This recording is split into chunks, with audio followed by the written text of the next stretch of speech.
Hey, Kelsie. Hey, Brooke. Want to tell everyone what's happening in today's episode? Brooke, it is the long-awaited. We've been gone. We are back. But we're back. End of season 3. Because it's the end of... We just sort of dropped off the map. And we got summer busy. Yeah. So let's get into it. Okay. Hello, and welcome to Remedial Herstory, the other 50%. The podcast that explores what happened to the women in history class. Now, here's your host, Kelsie Brooke Eckert, and her partner in crime, Brooke Neva Sullivan. Oh my gosh, Brooke. So it's been 2 months since we dropped an episode, and I apologize to everybody that we just sort of dropped off the map, but things got crazy and also awesome. Yeah, we've been very busy over here at RHP, so it's been a busy summer, which has been exciting, but also sorry to our podcast listeners, but we're back. Yeah.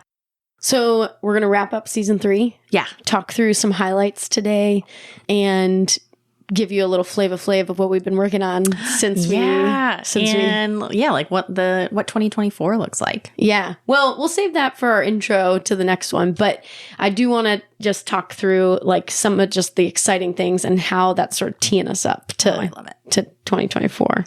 So Brooke, this season 3, we started out with Masa Amini. That was our season opener. Oh my gosh, that feels like a lifetime ago. Right? So good, though. Yeah.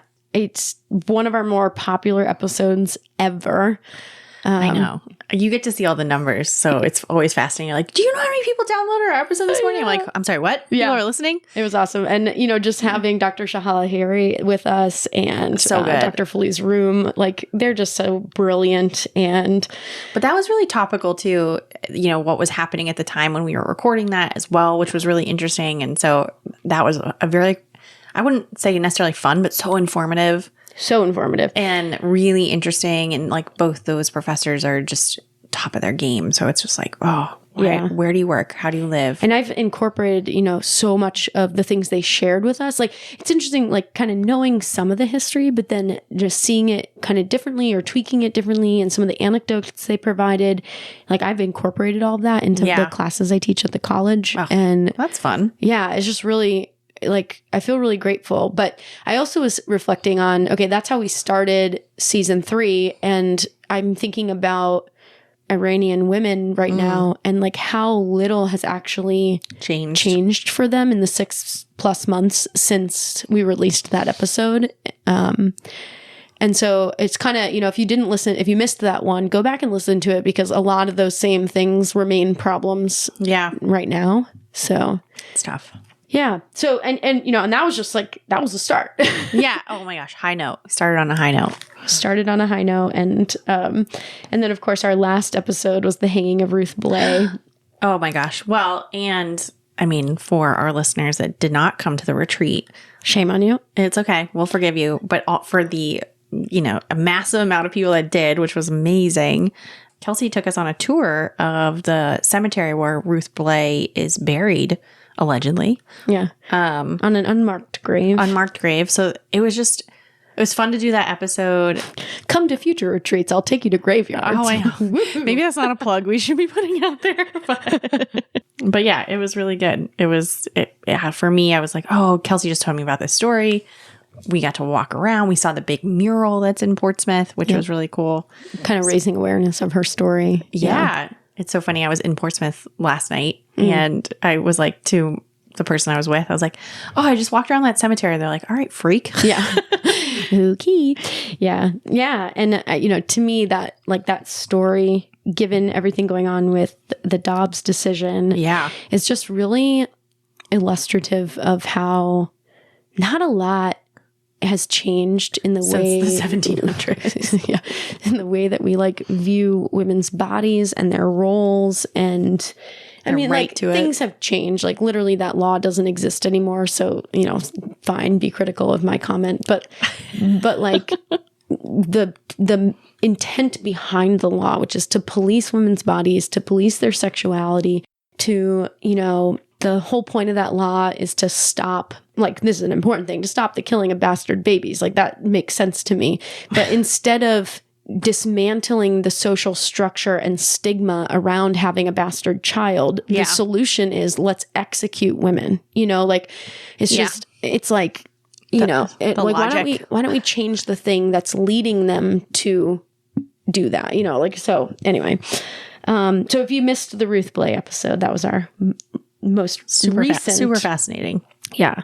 Like, I don't know, Brooke, we also, every other-ish episode this season, we did some pedagogy. Yeah. What were some of your thoughts on that? Well, one of the ones that is one of my favorites that stands out is The Boys Are Not Okay. It's just such an interesting book, a really interesting topic. And I think a lot of educators right now are trying to answer so many of the questions that we brought up. Yeah, one of our fans reached out to you and was like, how do I do this? That's something that I've been, more and more people keep reaching out about different episodes or different things. And that one in particular, and the other pedagogy episodes, I think people want more of, which I'm really excited about for us. And I think excited for the history teachers listening, or even the language arts and, others that get a lot out of the instruction that we're offering too, of like, how do you bring in really heavy topics? How do you adjust your classroom style to really assist those all in the room to build more equitable learning and be more inclusive? And it's like everyone's trying to answer these questions right now, and not just history teachers. So yeah, that episode was really that timely. Struck me at the retreat. I think, I don't know, maybe a third of the teachers were English educators who came to join us. So that was really, it made me realize our audience is a bit broader than I realized. Yeah. So that was really cool. I agree. That was a good one. So that episode stands out to me quite a bit, and that book is fantastic. Yeah, and speaking of 2024, like, we'll have, our plan is to continue those pedagogy episodes and keep bringing them to people. And for those of you that aren't educators, my hope is that you can use some of the techniques and ideas. Like, I could see them being super relevant for you, Brooke, in HR. So it doesn't have to be.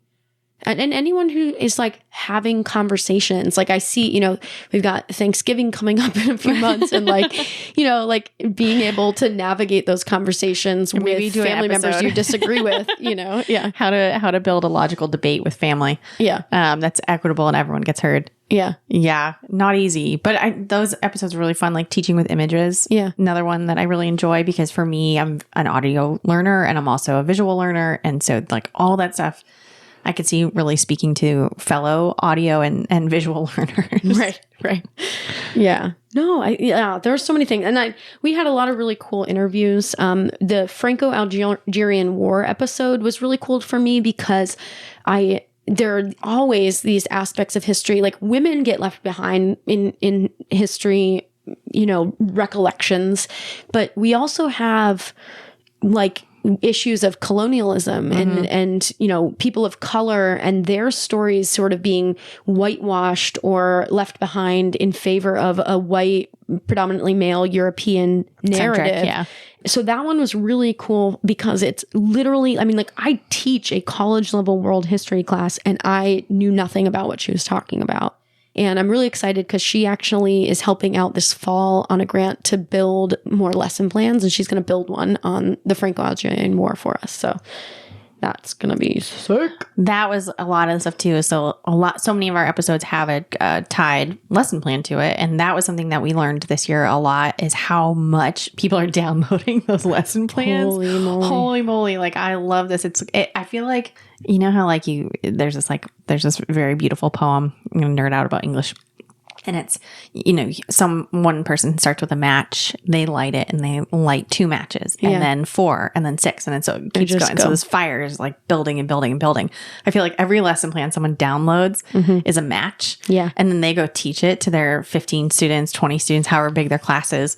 And it's like, oh, those fires, like, oh, look at all these fires we're starting. And it's just really be the fire starter. Yeah. And so I've just loved that through hearing from our fans, hearing from our followers, the Patreons, like everyone who's like, oh yeah, I downloaded this lesson plan. This is so cool. At the retreat, Kelsie had an incoming freshman attend the retreat in anticipation of being in Kelsie's program at Plymouth State.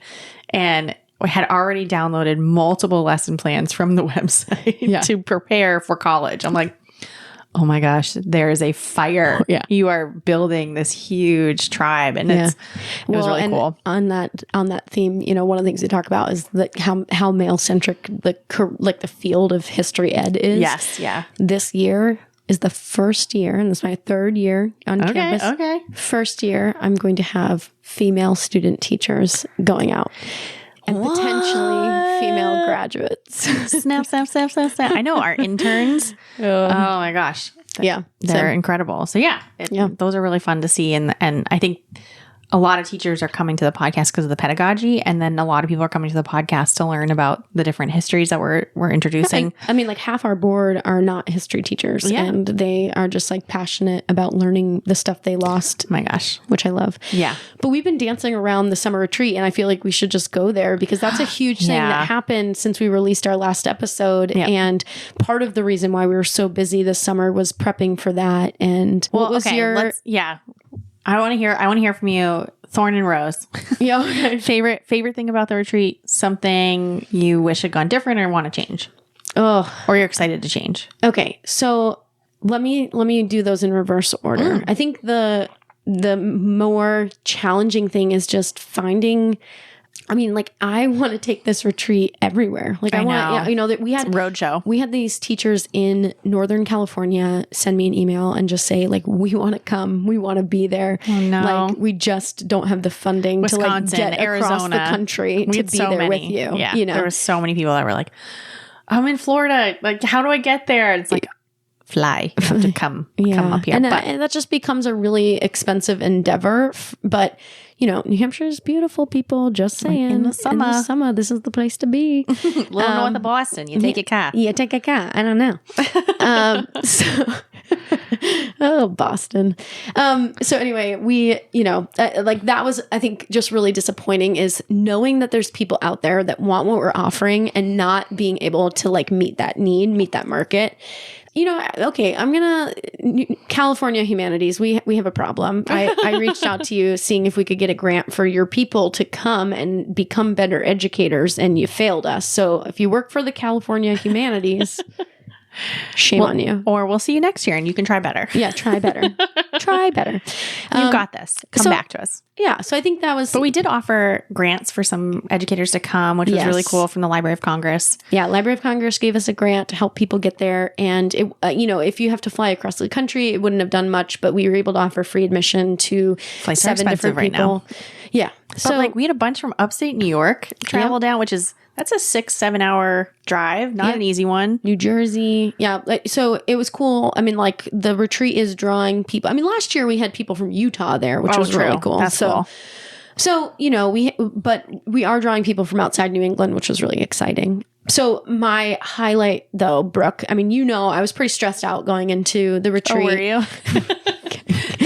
The behind the scenes. And the first day, Brooke was up and she was doing all of these like intro activities, getting people to chat with each other, getting people to get to know each other and build sort of this community that we want. Yeah. And, doing your HR thing. And it was awesome. And you asked everybody what, essentially like, why are you here? What do you want out of these days that we have together? Yeah. And this one teacher from Maine was like, well, I'm here because your website has the best lesson plans. I know. Not just of women's history, but like in social studies, period. End of story. And there's thousands of them. And hundreds. But and just, it was really, so what she didn't know, I think she was saying that compliment to us, which was very nice. But what she didn't know is that I have students in my program who, for the last 2 years, have been working religiously to build this website and make everything easy to find, easy to navigate. And I had 2 of those students with me and I made eye contact as they're talking about like everything's really clear. You like pick an era like the Renaissance and then you can go to that page and find all the stuff and it's all there. Like the primary sources are listed out for you. Books you can read are listed out for you. There's an article that like breaks it down at a secondary reading level. And then of course all the lesson plans. And, so one teacher said it and then another teacher was like, me too. And, just sort of like built in this moment. And I was like taking the compliment in and I made eye contact with my student who I know has spent as many hours building our website as I have. Crushing it. And, looking at Lauren, I just like, I looked at her and I was like, that's you. Like, they're complimenting you right now. And so that was really cool to be able to like hear the compliment, feel the feelings, but also like share that with the students that have been doing so much of that grunt work. Heart melt. Yeah. It is so nice. It was really, I mean, that was like a teacher, like pitter patter moment. It was so good. That was awesome. All right. What about you? Rose and thorn. Okay. I'll start with my rose and then I'll go to my thorn. Okay. So for me, obviously I'm not a history educator. I go into these things and I'm always like, well, I'm excited to learn. I'm excited to see people. I'm like a little Labrador retriever. I'm like, everyone's my friend. Let's do this. And so, going into it, I never really know what to expect, but I'm always like, I'm excited. Let's go. And I'm like checking people in and doing like, the handing folders, telling people where the bathrooms are. Like, here you go. And they're like, oh, wait, that voice. Are you Brooke? And I'm like, I am. And they're like, oh my God, you're on the podcast. And like these two people like that are attending, they're like, wait, she's on the pod. This is Brooke. I was like, oh my God, what's happening right now? And they were like, can we get a picture? I'm like, sure. It was like the weirdest out of body, like it was so fun, and it made me like, oh shit, people really listen to this thing, and like we're doing something really cool. And it was just, and it was the first thing that happened that day. Like I had like done a bunch of other things, but like it was the first moment in interaction with attendees, and I was just like, oh my God, it's so real to me now, because like we just talked to the void or each other in our basements, and it was just really cool. And I actually felt honored that like these people came from all places and wanted to spend time with us and invest in their career and do all these things. But I just kept that really close. Like I am shepherding these people and I need to really be thoughtful about the experience they're having. And I hope that they're really enjoying it. And so like I kept kind of checking in with people like, are you liking it? How are you doing? Like, and people were like, this is the best, blah, blah, blah. It was just really fun. So that was like total rose, like just really awesome moment.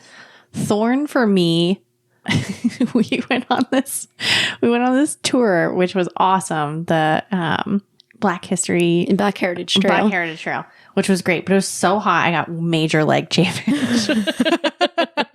So like, it was so hot this summer. It was so hot. It was beautiful. Yeah. We're like walking around beautiful Portsmouth, listening to these incredible stories, and I was like, man, I wore the wrong pants. So that was my only thorn. Which I feel like a lot of people like, who get chub rub can relate to me. Yeah. So this is, I think most states have a Black Heritage Trail, and the town of Portsmouth is where the New Hampshire Black Heritage Trail is based. And the story, there's lots of women women of color whose stories could be told in Portsmouth. Yeah. But that tour, man, that blew my mind. Oh my God. So good. Ona Judge, for those of you who don't know, like we try to make it not... We should do an episode on Ona Judge. Oh, we have to. Done. It's like such an incredible story. Yeah. So the Black Heritage Trail partnered with us for the retreat, and they, told the story of Ona Judge. You can Google her. We'll save it for an episode. But, she was George Washington's enslaved woman who, as they were leaving New York to move to the new capital in like Philadelphia or something, she escaped in the night. And that's where we'll leave it for that. But she ends up in Portsmouth, New Hampshire. And it was really cool. And then I knew nothing about the end of the tour. They walked us over to this plot of land, which had been the Black Cemetery in Portsmouth. And over time, the white residents of the city, as the city got bigger and expanded, they just built right over in, these Black people's graves. Oh my gosh. And it was horrible, just like talk about, respecting the dead. Like you don't just build over their house, their grave sites, like that is ridiculous. And that's part of our culture in America. And like, these are things that we're not teaching enough of in classrooms. And it's just so interesting. So in the last, couple of decades, some people were doing construction on one of these homes and like realized there were human remains like in the ground. And so they did, like a historical study and like realized, oh my God, this is a plot of land that like was the Black Cemetery. Yeah. And so they've reclaimed that a portion of this space, and there's now this great memorial to African people who were buried there, and maybe even brought to Portsmouth because there was a robust slave trade in Portsmouth. Well, yeah, it's a seaport. So. Yeah. So anyway, really cool stories. So interesting. Yeah, the retreat was just incredible, and I can't wait till we do it again. Yeah. And you're like, I'm not ready yet. I'm not ready. I am so it filled my cup and made me excited about how we can do it again. Yeah. So you kind of go into it and it's like such a downhill, like, oh my gosh, I'm at my barrel. I don't know if I have more to give. And then you go out the end of it. You're like, I have so much to give. What do you need? You know? Yeah. It's cool. So the other thing, and part of the reason why summer became really busy, is we refocused our priorities. And those of you who have been over to the website, you know that we've sort of released an online textbook. And so every era of U.S. and world history, we have an article up, or, I'm kind of shifting the language I'm using. We have a chapter up on that thing, Women in X period. And this summer, we finished the textbook. The last 2 chapters of the world history textbook are not up yet, but they're in like draft editorial review form. And then the version that's up there right now, admittedly, has some typos and things in it. And so we had Alicia Gutierrez-Romine. She's a professor of history in California. One of our incredible board members. Yep, board member. She and Dr. Barbara Tischler, I should say Dr. Alicia Gutierrez-Romine and Dr. Barbara Tischler, copy edited both of those. And so we're going to be replacing the text that's on there with a more like cleaned up version of it this month, actually. So, but it's there, it's accessible, it's free. And we're really excited about that. And a lot of my summer was spent writing those chapters. Well, and editing your own book. Editing my own book. Which has been in the works for several years now. 6, yep. Like, what a baby to be birthed into the universe. Yeah. And so tell more. So your book was picked up by Routledge, which is really exciting. I was sitting in my office one day and I was like, this is a social studies ed book, essentially. So what, who publishes that? And I was going through the texts that I assigned to my students and realized it's all Routledge. So I was like, all right, we got to connect with Routledge. So let's call them. Yeah. So November 8th, I am submitting my final manuscript to them. And it's, a lot of the pedagogy stuff, a lot of the philosophy and advocacy stuff that we talk about on this podcast. And it's sort of, I love, Kelsie shared with me like the editorial notes from the different editors at Routledge. And there was one note and it's like, people are going to be pissed. One person was like, this is definitely going to get banned. This book is definitely going to incite some rage. And it's like, yes. But my target audience is, it might do that, but my target audience is, knowing that almost 60% of social studies teachers in the country are men, and like over 80-something% are white, right? Like white men are the target audience for my book. And so even though I think by the very nature of trying to redefine history and all the sort of woke whatever, it might do that. My target audience is actually people who would be open to inclusive history, shifting perspective, but most likely are white men, right? And so trying to write to them, and you're like a Pied Piper for women. Come, little children, come to me. And those of you who've listened to the podcast long enough know that this book and the ideas that are in it are what sparked this podcast, and then later the nonprofit and all the work. So my book is finally being published, years later. I cannot wait for our publishing party. We are going to throw. So it's really exciting, and I can't wait. And I'm really grateful to Routledge for taking a chance on a non-published person to do this. So deserved. I'm so excited for you. I cannot wait for this book to come out. Oh my gosh. And then we will tell all of you where you can get it, where you can buy it, where you can have it, where you can love it, where you can hold it. Yeah. Probably pass it along. everywhere, You'll buy 2 copies. but definitely Routledge. Yeah. So it's been a wild summer, and we're returning to the podcast now, and a bit late, but we're here to wrap up season 3, and you can expect the start of season 4 coming soon. Yeah. So, all right. How do we end? It's been a minute. You always say, well, thanks, Kelsie. Oh, I'll do that. Thanks, Kelsie. Thanks, Brooke. I'll see you later. Thanks so much for listening to Remedial Herstory, the other 50%. Please subscribe, rate, and review wherever you listen to your podcasts to bring more voices to the conversation. We really appreciate that effort. Until next time.